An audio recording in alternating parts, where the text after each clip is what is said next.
এটা হচ্ছে সাউথ কোরিয়ার মধ্যবিত্তদের সুন্দর গোছালো এক রেসিডেন্সিয়াল এরিয়া। তার পাশেই রয়েছে সমুদ্র। সন্ধ্যার পর থেকে সমুদ্র পাড়ে জমে ওঠে মানুষের আড্ডা। সেখানের ছোট্ট এক রেস্টুরেন্টের মালিক গিল নামের এই লোকটা একই সাথে সে রাঁধুনির দায়িত্ব পালন করে। সে তার ভালোবাসার মানুষটাকে বিয়ে করে সেই রেসিডেন্সিয়াল এরিয়ায় বসবাস করে। এরপর তাদের একটা কন্যা সন্তান হয়। তাদের এই সুখী পরিবারের দুর্ভোগ নেমে আসে যখন তারা জানতে পারে তাদের একমাত্র মেয়েটা এক্সপি সিনড্রোম নামের এক বিরল রোগে আক্রান্ত।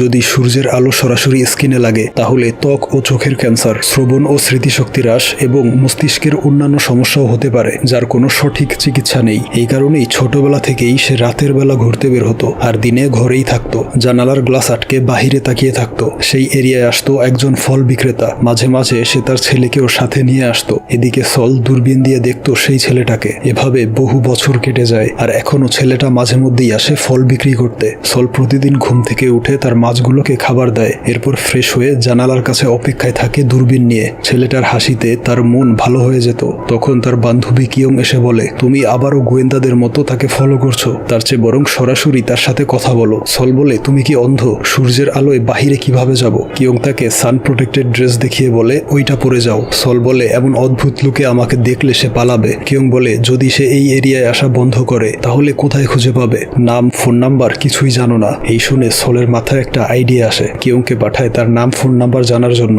এরপর ফিরে এসে বলে, ছেলেটা আমাকে পছন্দ করেছে। আমার পছন্দের ফল কোনটা জিজ্ঞেস করে একটা ফ্রিতে দিয়েছে, তবে তার নাম, ফোন নাম্বার জিজ্ঞেস করতে মনে ছিল না। এরপর তারা নিচ তলায় চলে আসে। সল দেখে তার মা অনেকগুলো ফল কিনে এনেছে। এতগুলো কেনার কারণ জিজ্ঞেস করলে সে কিয়ংয়ের মতো একইভাবে বলে, ফল বিক্রেতা ছেলেটা আমাকে একটা ফ্রিতে দিয়েছে, তাই খুশি হয়ে এতগুলো কিনেছি। এই শুনে সল কিয়ংকে বলে, ছেলেটা ভালো, তাই সবার মতো তোমাকেও ফ্রিতে দিয়েছিল, আর তুমি ভেবে বসলে সে তোমাকে পছন্দ করে। তারপর রাতের বেলা তার বাবা মিস্টার গিল ড্রিঙ্কস করে বাড়ি ফেরে। মেয়ের ভয় লুকিয়ে রুমে ঢুকতে গেলে ধরা পড়ে যায়। সল অ্যালকোহল মাপান মেশিন সামনে ধরে ফু দিতে বলে। ধরা খেয়ে জরিমানা হিসেবে টাকা দিতে হয়। সে টাকা বাড়িয়ে দিয়ে বলে, আজকে গান শোনাতে হবে। তারপর সল গিটার নিয়ে বসে পড়ে। তার অসাধারণ গান শুনে তার বাবা কান্না করে দেয়। বলে, তোমার গানগুলো আরো বেশি মানুষের কাছে পৌঁছানো উচিত, তুমি ভালো সিঙ্গার হতে পারবে। সল বলে, অলরেডি শত শত সিঙ্গার রয়েছে, তাদের রেখে আমার গান কে শুনবে? পরদিন সকালে জানালার কাছে দাঁড়িয়ে থাকে ফল বিক্রেতার অপেক্ষায়। ছেলেটা সেদিন আসে না। তারপর দিনও তাকে কোথাও দেখা যায় না। এরপর দিন ট্রাকের শব্দ শুনে দৌড়ে এসে দেখে সেটা ছিল একটা মালবাহী ট্রাক। এভাবে বেশ কয়েকদিন কেটে যায়, তার দেখা পায় না। একদিন রাতের বেলা তাকে এত মিস করছিল যে বিরক্ত হয়ে ডলকে মারতে শুরু করে। তখন হঠাৎ বাহিরে শব্দ শুনে জানালায় তাকিয়ে দেখে সেই ছেলেটাকে। সে বিক্রি শেষ করে চলে যাচ্ছিল। যেহেতু সূর্যের আলো নেই, তাই সল বাহিরে চলে আসে কথা বলার জন্য। এরপর অনেকক্ষণ যাবৎ পিছু করে একদম ক্লান্ত হয়ে পড়ে। গাড়িটা অনেক দূর চলে গিয়েছিল, তাই শেষ চেষ্টা হিসেবে চিৎকার করে ডাক দেয়। তার ডাক শুনতে পেয়ে ট্রাক পেছনে নিয়ে আসে। ছেলেটা দেখে সল জুতো ছাড়াই চলে এসেছে। ঘেমে হাঁপিয়ে অবস্থা শেষ। সে জিজ্ঞেস করে, আপনি ঠিক আছেন? সল বলে, আমার কিছু আপেল লাগবে। এরপর টাকা দিয়ে আপেল নিয়ে নেয়। সে বলে, আপনি নিশ্চয়ই আপেল খুব পছন্দ করেন, তা না হলে এই রাতের বেলা খালি পায়ে এভাবে কেউ দৌড়াতে পারে না। সল বলে, শুনেছি আপনার আপেল সেরা, আর কয়েকদিন ধরে এখানে আসেননি, তাই মিস করতে চাইনি বলে দৌড় দিয়েছি। সে বলে, কাল থেকে আবারও সকালে আসবো। সল বলে, আমি সকালে কাজে থাকি, আপনি কি সূর্যাস্তের পর আসতে পারবেন? ছেলেটা বলে, আমার অন্যান্য কাজ করতে হয়, তাই শিওর বলতে পারছি না। এই শুনে তার ভীষণ মন খারাপ হয়। ছেলেটা গাড়িতে উঠে দেখে সে হতাশ হয়ে দাঁড়িয়ে আছে। এই দেখে গাড়ি থেকে নেমে আসে। তার কার্ড দিয়ে বলে, প্রয়োজনে কল করবেন, ফল নিয়ে চলে আসবো। কার্ড পেয়ে খুশিতে প্রায় কান্না করার অবস্থা হয়। পরদিন কিয়ং বলে, বিশ্বাস হয় না, তুমি সত্যিই তার সাথে কথা বলে নাম্বার নিয়েছো? সল প্রচন্ড খুশিতে মাথা নেড়ে হ্যাঁ বলে। বলে, এখন কি করব? প্রপোজ করে ফেলি। কিয়ং বলে, ননসেন্স, এমন করলে সে ভয় পালাবে, তাকে তোমার প্রেমে ফেলতে হবে। এর জন্য চাই পরিপাটি চেহারা। আমি হেয়ার কাট শিখেছি, এখনই একটা মডার্ন হেয়ার কাট দিয়ে দিব। এই শুনে সল ভয় বলে, তুমি নতুন হেয়ার কাট শিখেছো, উল্টাপাল্টা করে ফেলবে। তবে কিয়ং কোনো কথা না শুনে জোর করে চুল কাটতে শুরু করে। এক পর্যায়ে বুঝতে পারে হেয়ার কাট খুব বাজে হয়েছে। বলে, তোমার হেয়ার কাট কমপ্লিট। 1 থেকে 3 পর্যন্ত গুনে তারপর চোখ খুলবে। আর এই সময়ের মধ্যে সে পালিয়ে যায়। সলের মাকে বলে, আমি কয়েকদিন আসবো না। আর এদিকে সে চোখ খুলে দেখে তার চুলের 12টা বাজিয়ে দিয়েছে। প্রচন্ড রাগে কান্না করে দেয়। সেদিন রাতে কোনো রকমে চুল ঠিক করে অপেক্ষা করছিল ফল বিক্রেতার। সে ফল দিয়ে বলে, আপনার ফোন পেয়ে জলদি এসে পড়েছি। এই বলে যখন চলে যাচ্ছিল তখন সল তাকে ডেকে বলে, আপনি অনেক পরিশ্রম করেন, এটা আপনার জন্য। সে ধন্যবাদ জানিয়ে ড্রিঙ্কসটা পান করে নেয়। বলে, আমার থেকেই ফল নিতে হবে কেন? বাজারেও তো পাওয়া যায়। সল কি বলবে বুঝে উঠতে পারে না। বলে, শুনেছি আপনারা নিজেরা চাষ করেন, একদম অর্গানিক। সে বলে, এগুলো মোটেও আমাদের নয়, আমরা বাজার থেকে কিনে আনি। সল বলে তাতে সমস্যা নেই, আপনার ফলগুলো বেশি মজা। তাদেরকে আড়াল থেকে লুকিয়ে দেখছিল কিয়ং। বলে সলের কনফিডেন্স দেখে আমি গর্বিত।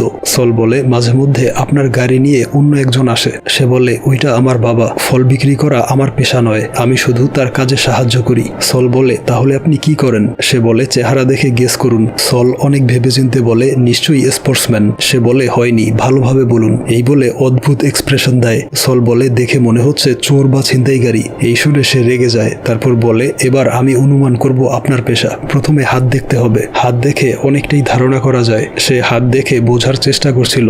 আর এই দৃশ্য দেখে সলের বাবা গিল তাকে মারতে যাবে, তখন কিয়ং তাকে টেনে ধরে। আর এইদিকে সে সলের আঙ্গুল দেখে বলে আপনি গিটার প্লে করতে পারেন, আর ওই দিন সজোরে চিৎকার করে ট্রাক থামিয়েছেন, এর মানে আপনি একজন সিঙ্গার এবং গিটারিস্ট। সল অবাক হয়ে বলে আপনি একদম ঠিক বলেছেন, তবে এখনো প্রফেশনাল হতে পারিনি, চেষ্টা করে যাচ্ছি। সে কয়েকজন সিঙ্গারের নাম বলে যে তাদের গান তার খুব পছন্দের। সল জানায় সেও ওই একই ধরনের গান করে। এই শুনে সে খুব ইন্টারেস্টেড হয়ে বলে এখনো আমাদের পরিচয় হয়নি, আমার নাম জুন। এরপর দিন কিয়ং সলের বাড়িতে আসতেই দেখে সল কেচি নিয়ে দাঁড়িয়ে আছে। বলে আমাদের কিছু হিসেব বাকি। তারপর দেখা যায় সে খুব বাজেভাবে কিয়ং এর চুল কেটে দিয়েছে। এরপর গত রাতে জুনের সাথে কি কথা হয়েছে তা শেয়ার করে। সব শুনে কিয়ং বলে এখন দ্বিতীয় স্টেপ হচ্ছে তাকে গান শুনিয়ে প্রেমে ফেলো। আজ রাতেই গিটার নিয়ে পার্কে অপেক্ষা করবে, তাকে কল করে বলবে পার্কে ফল নিয়ে আসতে, এরপর সুযোগ বুঝে গান শুনিয়ে দিবে। সল তার কথা মতোই প্ল্যান করে। জুন ফল নিয়ে পার্কে চলে আসে। বলে এখানে কি করছেন? সল বলে চাইলে একটু বিশ্রাম করতে পারেন। এই শুনে জুন বসে পড়ে, আর সে কিছু না বলে বাজেভাবে গিটার বাজিয়ে গান গাইতে শুরু করে। জুন বলে শুরু করুন, আপনার লেখা গান শুনতে চাই। সল অ্যাক্টিং করে বলে আমি মোটেও এক্সপেক্ট করিনি যে আপনাকে গান শোনাবো। এরপর সে সুন্দর একটা গান শোনায়। জুন তার গানের কথায় হারিয়ে যায়। তাকে নিস্তব্ধ দেখে সল বলে খুবই বাজে হয়েছে তাই না? জুন বলে এতটা ভালো হয়েছে যে কোথায় যেন হারিয়ে গিয়েছিলাম, আপনি সত্যি ট্যালেন্টেড, আরেকটা শুনতে চাই। সল বলে আমি কষ্ট করে গাইবো আর আপনি শুধু শুনে যাবেন, বিষয়টা খুব সেলফিশ। জুন বলে আচ্ছা, আপনাকে ট্রিট দিব পরশু সন্ধ্যায়। সল বলে ওই দিন আমি একটু ব্যস্ত থাকবো, তবে সময় মতো চলে আসবো। পরদিন কিয়ং বলে মনে হয় ছেলেটা একটা প্লে বয়, নয়তো সরাসরি কিভাবে বললো তোমাকে ডেটে নিয়ে যাবে। যাই হোক, তুমি তো এটাই চেয়েছিলে, এখন ফার্স্ট কেসের জন্য রেডি হয়ে যাও। সল বলে তাহলে প্র্যাকটিস করা দরকার। এই বলে তাকে ভয় দেখানোর জন্য দুষ্টুমি করে। তখন তার মা রুমে চলে আসে আর লজ্জা পেয়ে চলে যায়। সল তার পেছনে দৌড় লাগায় ভুল ভাঙানোর জন্য। পরদিন সন্ধ্যায় জুন তাকে নিয়ে আসে ড্রাইভ ইন থিয়েটারে, যেখানে বিশাল স্ক্রিনে মুভি চলে। সবাই গাড়ির মধ্যে বসে মুভি এনজয় করে। জুন খাবার আনতে গেলে সে লিপস্টিক লাগিয়ে রেডি হয়। এরপর খুবই অকওয়ার্ড একটা সময় কাটায়। ওইদিকে বাড়িতে সলের মা তার হাজবেন্ডকে বলে তাদের মেয়ে মুভি ডেটে গিয়েছে। এই শুনে গিল রেগে যায়। এদিকে মুভির একটা দৃশ্য ভালোভাবে দেখতে জুন সলের দিকে হেলে পড়ে। সল ভাবে এখনই হচ্ছে সেই কাঙ্ক্ষিত মুহূর্ত। হঠাৎ জুন চিৎকার করে বলে দেখো ভিলেনের পেছনে দাঁড়িয়ে থাকা ছেলেটার দিকে, ওইটা আমি। এখন বুঝতে পারলে আমার পেশা কি? এরপর ফেরার পথে বলে তুমি ভবিষ্যৎ সিঙ্গার আর আমি হব অ্যাক্টর। ভেবে দেখো যদি আমাদের বন্ধুত্ব টিকে থাকে আর 10-15 বছর পর যদি আমরা সেলিব্রিটি হয়ে যাই, তাহলে নিউজ মিডিয়ায় আমাদের নিয়ে কত আলোচনা হবে। এই শুনে সলের মন খারাপ হয়ে যায়। তার রোগটা তাকে ততদিন বাঁচতে দিবে কিনা জানে না। বলে ভবিষ্যৎ অনিশ্চিত, আমি বর্তমান নিয়ে ভাবি। জুন বলে কনফিডেন্স রাখো, তুমি নিশ্চয়ই সিঙ্গার হতে পারবে। সে কিছু না বলে সোজা চলে যায়। তার বাবা তার অপেক্ষায় ছিল। মলিন চেহারা দেখে বলে দেখে মনে হচ্ছে না তুমি ডেটে গিয়েছিলে, তোমার রোগটার কথা তাকে বলে দিও। এরপর দিন জুন ভাবছিল সে এমন কি বলেছে যার জন্য সল কিছু না বলে চলে গেল। তখন সল টেক্সট করে জানায় সন্ধ্যায় দেখা করবে। সন্ধ্যাবেলা সে আসে তার রোগের কথাটা বলার জন্য, কিন্তু কিভাবে শুরু করবে বুঝতে পারছিল না। টেনশনে একের পর এক ড্রিঙ্কস করে মাতাল হয়ে যায়। উল্টো পাল্টা বলতে শুরু করে। বলে যেদিন প্রথম তোমায় দেখেছিলাম দেখে মনে হয়েছে তুমি একটা সুন্দর ফল। তার এসব আজগুবি কথা শুনে জুন হাসতে থাকে। সে মাতাল হয়ে পড়ে যাচ্ছিল। জুন তাকে ধরে ফেলে। এরপর তার ট্রাকে নিয়ে আসে আর সেখানেই ঘুমিয়ে পড়ে। ভোরবেলা সলের ঘুম ভাঙে ফোনের অ্যালার্ট সাউন্ড শুনে। দেখে 5 মিনিট পর সূর্যোদয় হবে। এই দেখে জলদি জুনকে ডেকে বলে এক্ষুনি বাড়ি ফিরে যেতে হবে। এই বলে গাড়ি থেকে নেমে দৌড়াতে শুরু করে আর এক পর্যায়ে উল্টে পড়ে যায়। তখন জুন এসে তাকে ট্রাকে করে বাড়ি পৌঁছে দেয়। দেখে সূর্য প্রায় উঠে গিয়েছে, তাই প্রাণপণে ঘরের দিকে ছোটে। তবে শেষ মুহূর্তে রক্ষা হয় না। সূর্যের আলো তার গায়ে লেগে যায়। সে ঘরে ঢুকে দরজা আটকে দেয়। জুন অনেক ডাকলেও দরজা খোলে না। তখন সলের বাবা মা বাড়ি ফিরে আসে। তারা মেয়েকে খুঁজতে বেরিয়েছিল। গিল জুনকে দেখে প্রচন্ড রেগে যায়। এরপর তাকে ডক্টরের কাছে নিয়ে আসে। ডক্টর জানায় ভয়ের কোনো লক্ষণ দেখা যাচ্ছে না, তবে সাবধানে থাকতে হবে। এরপর 2 দিন পার হয়। জুন অনেক ট্রাই করেও তাকে ফোনে পায় না। চলে আসে গিলের রেস্টুরেন্টে। এদিকে বাড়িতে তারা ডিনার করছিল। তখন তখন গিল এসে বলে একজন গেস্ট নিয়ে এসেছি। দেখা যায় সে জুনকে নিয়ে এসেছিল। সল তাকে দেখতেই দৌড়ে রুমে চলে যায়। কিয়ং এসে জানায় সে দরজা বন্ধ করে বসে আছে, তাই জুন বিদায় নিয়ে বেরিয়ে যাচ্ছিল। তখন সে এসে বলে দাঁড়াও, আমিও যাব।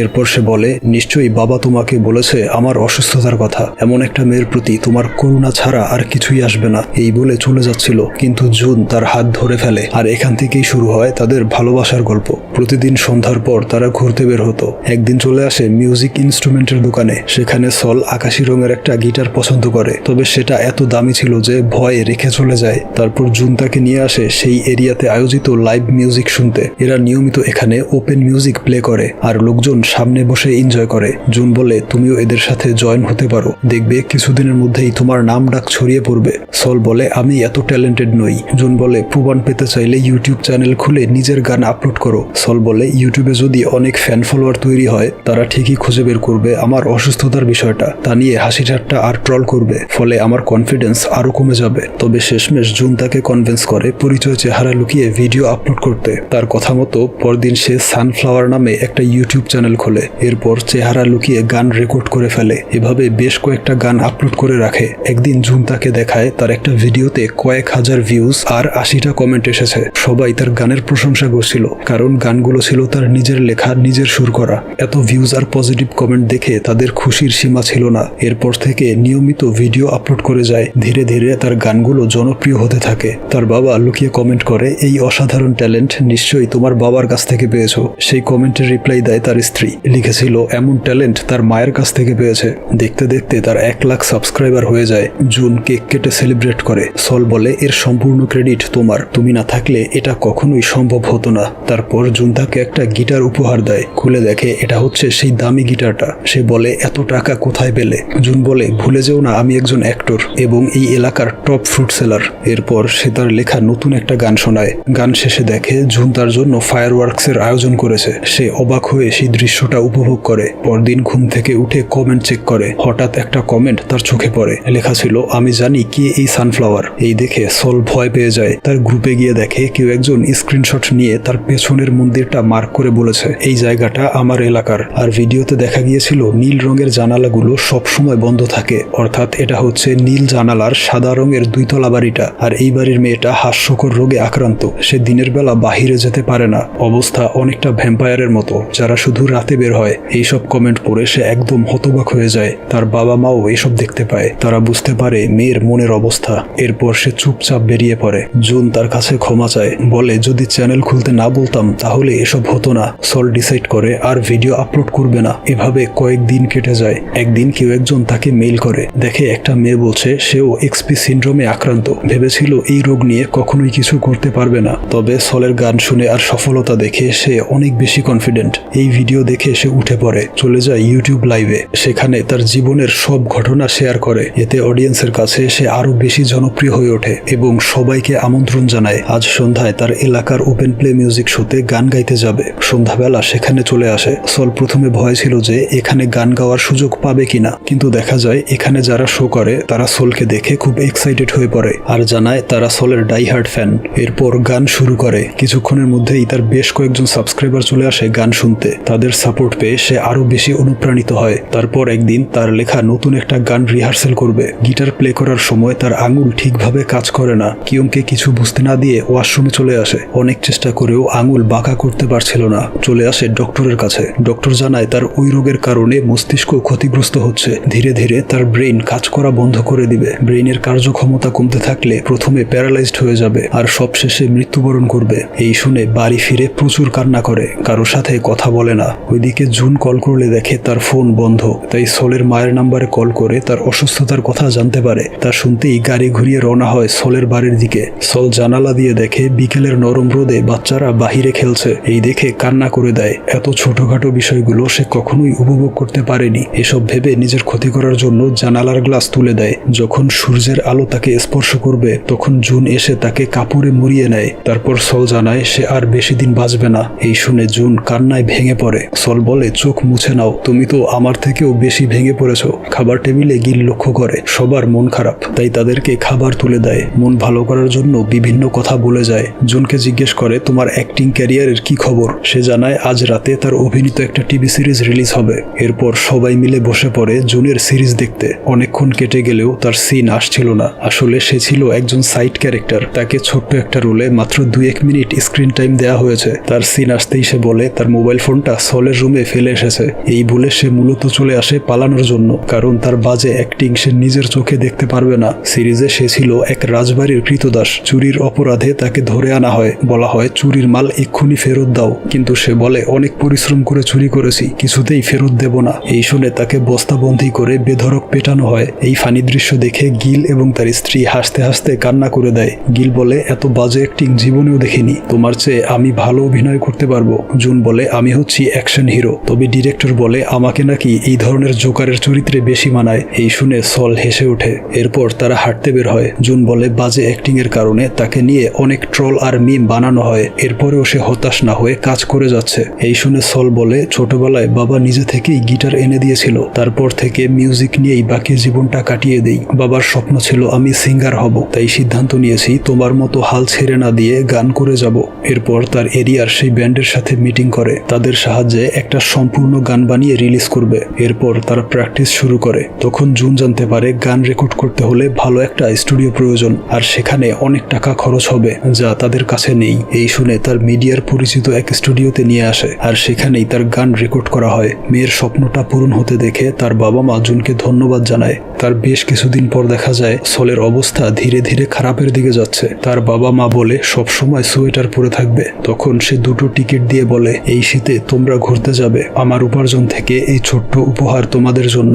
তার মা বলে আমি কোথাও যেতে চাই না। সল বলে ছোটবেলা থেকে সূর্যের আলো গায়ে লাগাতে দাওনি, এই টিকিট তোমরা ডিজার্ভ করো আমাকে এতটা বছর আগলে রাখার জন্য। মেয়ের এই কথা শুনে তারা ইমোশনাল হয়ে পড়ে। এরপর সে কিয়ংকে চুল কাটার প্রফেশনাল সেট উপহার দেয়, কারণ কিয়ং খুব শীঘ্রই হেয়ার ড্রেসার হওয়ার এক্সাম দিতে যাবে। সল দুষ্টুমি করে বলে আমার চুলটা যেভাবে কেটে দিয়েছিলে সেভাবে কেটে দিও না, তাহলে ফেল করার পাশাপাশি বেধড়ক মার খেতে হবে। কিয়ং খুশি হয়ে তার বেস্ট ফ্রেন্ডকে জড়িয়ে ধরে। তারপর সে সান প্রোটেক্টেড ড্রেস পরে জুনের সাথে ঘুরতে বের হয়। বলে আমার একটা উইশ ছিল দিনের বেলা তোমার সাথে ঘুরতে বের হব, তা আজ পূরণ হয়েছে। আমার আরেকটা উইশ হচ্ছে তুমি নিজের খেয়াল রাখবে আর অনেক বড় অ্যাক্টর হবে। জুন তাকে প্রমিস করে সর্বোচ্চ চেষ্টা করে যাবে। এরপর সেখানে তার কয়েকজন ফ্যানের সাথে দেখা হয়, তাদের সাথে ছবি তুলে বেশ ভালো একটা সময় কাটে। তার কয়েক মাস পর সোলের অবস্থা এতটাই খারাপ হয়ে যায় যে তাকে লাইফ সাপোর্টে রাখতে হয়। একদিন ডক্টর জানিয়ে দেয় তার সুস্থ হওয়ার আর কোনো সম্ভাবনা নেই, তার চেয়ে বরং ভালো হয় লাইফ সাপোর্ট খুলে দিয়ে তাকে চিরমুক্তি দেয়া। তার পরিবার ডক্টরের সিদ্ধান্ত মেনে নেয়, তবে অপেক্ষা করছিল জুনের। সে এখনো আসেনি। কিয়ং বলে গতকাল সল বলেছিল আজ জুনের লাইফের সবচেয়ে বড় অডিশন, আমরা যেন জুনকে বিরক্ত না করি। এই শুনে তার মা মেয়ের মাথায় হাত বুলিয়ে দেয়, বলে মেয়েটা সবাইকে নিয়ে কত চিন্তা করে, ধন্যবাদ আমার মেয়ে হয়ে পৃথিবীতে আসার জন্য। ওইদিকে জুন এসেছিল মেইন লিড ক্যারেক্টারের অডিশন দিতে, তাকে কান্নার অভিনয় করতে বলে। তখন সলের অসুস্থতার কথা চিন্তা করতেই নিজের অজান্তেই কেঁদে ফেলে, আর এই দেখে তার সিলেকশন হয়ে যায়। সে দেরি না করে ট্যাক্সিতে উঠে পড়ে হসপিটালের উদ্দেশ্যে। ট্যাক্সির রেডিওতে শুনতে পায় এবছরের সবচেয়ে জনপ্রিয় 2টো গানের একটি হচ্ছে সলের গাওয়া শেষ গানটা। এই শুনে জুন তাদেরকে কল করে জানায় আজ সলের লাইফ সাপোর্ট খুলে দেওয়া হবে। তাই তারা সলের উদ্দেশ্যে রেডিওতে কিছু কথা বলে, আর জুন সেই কথাগুলো তাকে শোনায়। বলা হয় ছেড়ে যাওয়া মানুষকে সব সময় কষ্ট দিলেও সাথে কিছু সুন্দর স্মৃতিও রেখে যায়। যে গানগুলো তুমি রেখে গেলে তা আমাদের হৃদয়ে আজীবন রয়ে যাবে। এখন প্লে করা হবে এবছরের সবচেয়ে জনপ্রিয় গান, যেটা দর্শকদের ভোটে সিলেক্ট করা হয়েছে। এই বলে সলের গানটা প্লে করে, যা শুনে সলের চোখের পানি গড়িয়ে পড়ে। এরপর দেখা যায় সল এখন আর পৃথিবীতে নেই। তার বাবা মা ধীরে ধীরে নিজেদেরকে মানিয়ে নিচ্ছে। কিয়ং এখন প্রফেশনাল হেয়ার ড্রেসার। সলের দেয়া উপহারের কারণে তার এক্সাম ভালো হয়েছিল, এটা ভাবতেই তার চোখে পানি চলে আসে। আর ওইদিকে জুনের শুটিং শুরু হয়েছিল, তবে তার মস্তিষ্ক আর পুরো হৃদয়টা জুড়ে আছে সলের গিটারগুলো এখনো সাজানো রয়েছে তার জানালার পাশে।